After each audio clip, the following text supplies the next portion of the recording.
Hey guys, Ron Guruji here, and today I'm going to talk about iQOO 3 again. And why am I talking about iQOO 3 again? I just did a long-term review of it. Well, iQOO just released a new update, and that new update has changed a lot of things, right? The new update has improved the phone a lot, and that is going to change my long-term review. So here is the updated long-term review of the iQOO 3. Let's get started.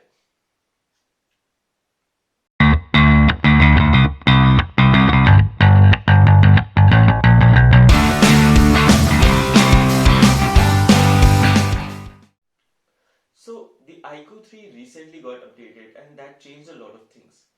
Mostly because iQOO was just lacking in one thing when it came to the iQOO 3, which is a jam. At 33,000, you're getting a Snapdragon 865 processor. Trust me, right now this phone can become the reigning champion of the flagship killer market. But the only thing or the only problem that is stopping it was the software. The software has been improved, and I'm going to talk in detail about the software. If you want the review of the hardware and the features, I'll be attaching the links to my earlier reviews down below where I've talked in depth about the features and the hardware. Right now, it is just about this update and how it changes the whole perspective of this phone, right? So, let's start with the basic stuff, the stuff that you're going to see as soon as you update your phone to this thing. Firstly, the screen display size has changed. So what I mean by display size is the amount of information that is displayed on the screen has changed. Earlier the icons, the texts, everything was a bit larger. It has been made a bit smaller so that more data can be fit in this screen size. Second, the font has improved. The font has become more clearer and the font size has reduced. So that might not make a monumental difference, but when you look at it, it makes your phone feel a bit more cleaner and a bit more polished, because the earlier font, it was a little too big and seemed a bit too much for the user to use, right? Now, the next big change that has come is the quick settings panel. So earlier the quick setting panel seemed as if someone had taken stock Android, added a few colors and shapes to it and changed the quick settings toggle.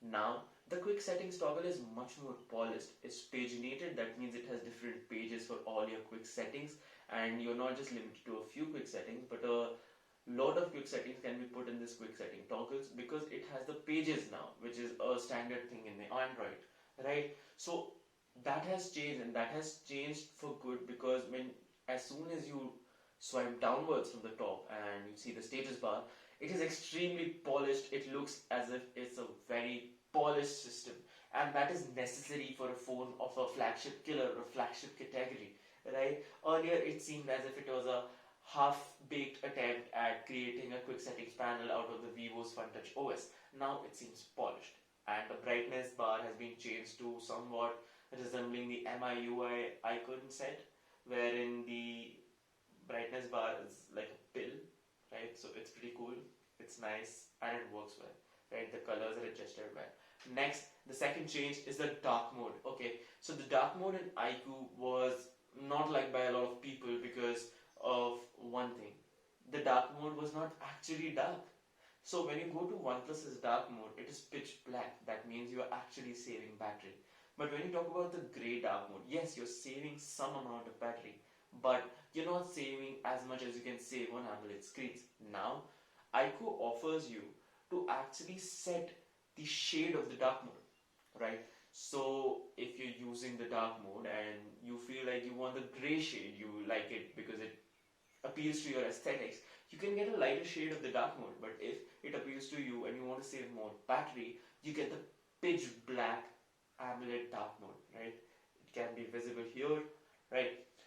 So very interesting feature. Obviously this is not completely fixed, because I don't think a lot of companies offer this shade feature in the dark mode. Either they offer pitch black or gray or a normal light mode, but they do not offer different shade settings for dark mode. Okay, so that's changed. One more thing that has changed, which is very interesting in my belief, is a feature I have not seen in many phones. It is actually coming up. So this is something called face beauty for video call. Now, honestly speaking, it is not a necessity. It is a aesthetic feature per se. But the thing is, people are now working more from home. All of their conversations, their meetings, everything is going on from home, and not everyone feels like constantly being on camera. You have to you know keep your face looking clean, keep this clean, that clean. Everything has to be in order when you're on camera, obviously. So this feature is kind of baked in to help people carry out those meetings, carry out those video calls without having to put too much effort on where light is coming in from, how does my skin look. It makes people feel better because honestly speaking, the video calling apps on Android don't really make you look that good. For some reason, the camera system on Android and the video calls make you look pretty bad, right? They kind of pixelate your bad features, at least in my video calls. So this feature is kind of useful for that. Other than that, there's nothing much that has changed, right? Now, the one big thing that they changed and fixed actually was the battery consumption, right? So iQOO 3's battery finally is back to the champ level it was, right? Earlier, the battery drain has started on the last update and it was bad. It was a bad battery drain. But that battery drain has been fixed. So thankfully the battery has actually improved and it works well.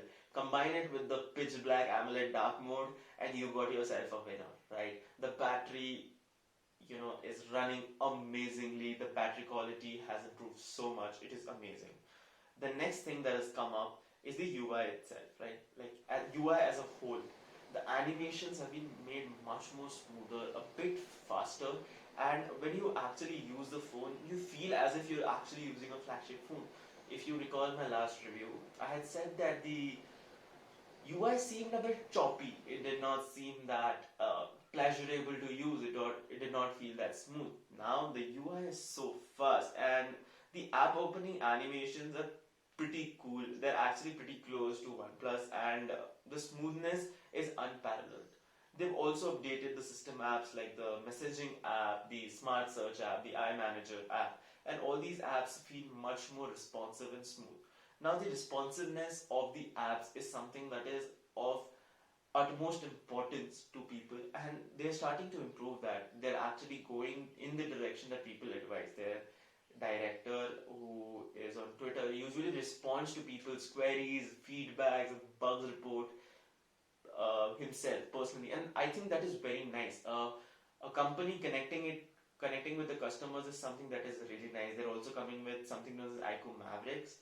That's like a forum they're making for the iQOO devices, so that's also very cool. Moving on, they've also improved on the Wi-Fi reception and the cellular reception that were supposed to be problems highlighted on Flipkart reviews. Actually, the cell reception problem has been fixed earlier. Now they've just improved on the reception, and VO Wi-Fi quality, etc. has been improved, right? So even when I'm sitting on this table, normally when I'm using OnePlus 60 or some other phone, I used to not get my SMSs, but with this phone, I'm getting all the SMSs now. Earlier, in between, yes, there were some times when I did not get those SMSs, but now I get every SMS, and it's actually nice to see because it's really difficult to get range in this house, right? Other than that, the screen quality was always the best. The phone looks very nice, premium aesthetic, right? So now we come to the main point, right? I have given an updated review. I've told you what changes have come. What is my verdict on this? Should you buy this? With the OnePlus Nord coming in at 28,000, should you buy iQOO 3? Absolutely yes. Yes, I can understand the hesitation given that the system is actually cultivating as it goes ahead. The system is just starting off. The OS is yet to be, molded properly. I get that. But then it is being done. The company is actually listening to its users. The company is actually making strides. The recent software update has made it a really nice experience. I won't say it's the best. Obviously, Oxygen OS is the best, but they have made it so nice. If you use earlier Vivo phones, the UI on those Vivo phones is an absolute mess. But here, it is beautiful. I mean, the UI is perfectly smooth. It's running well, right? It does not seem as if this is a Vivo phone. Yes, there are a lot of things they still need to improve, but they're trying and it's visible. So at the price point of 33,000, and if you exchange, you can get it around 28,000. I think this is a steal. You get Snapdragon 865, a beautiful screen. And those who don't know, OnePlus Nord has started getting display problems. There's a tint problem on the OnePlus Nord's display. So it's already started showing problems. But whereas this display is, I think, considered to be one of the most beautiful ones. The fingerprint sensor is the fastest, if you see. And I think this is one of those only few phones that are left that has a headphone jack. Right. So the headphone jack is a big thing and it has a DAC included with those headphone jacks. I am going to attach the compatible headphones down below in the description. So do give a look. If you own an iQOO 3, these earphones and headphones will make your listening experience unparalleled. Alright. And that's all for this review, guys. The conclusion is that this is a great buy at the price it's being offered, especially with the new update. So earlier I would say if you can get on with the choppy UI, do try this, but now the UI has proved it is working well. It is fast, snappy, smooth. So I would suggest go for this phone, man. I mean, this phone is a great value at this price point. It is an amazing value at 33,000. Go for it. Eyes closed. It is a premium phone. Good cameras, decent cameras, amazing display, superb battery, super fast charging, and great gaming experience. That's all for this review, guys. If you did like it, please like, share, and subscribe. And see you next time.